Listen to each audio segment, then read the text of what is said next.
Autodesk Inventor 2020 adds many user-requested enhancements to Frame Generator. Now, choose not only Frame Generator file name defaults, but you can also set the name for end caps in the defaults dialog. New in-canvas manipulators help you place, offset, and rotate your selection, making it easier than ever to visualize the orientation of frame members. Now, find the multi-miter and multi-notch commands as a property panel. No need to select additional options to operate on multiple members at the same time.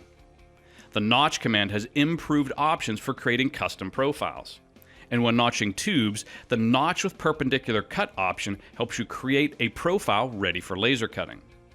The lengthen and shorten commands now allow you to specify asymmetrical offset values. And the trim command allows you to select which side of the member to remove. Design changes are now easier with the ability to select multiple members with the remove end treatment command. Close off structural frame members with the new insert end cap command.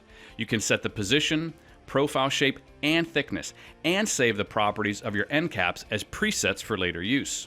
And finally, you can now add custom end cap families to your Content Center library. Autodesk Inventor 2020 continues to deliver user-requested enhancements and provide the professional-grade 3D mechanical design and engineering tools you rely on.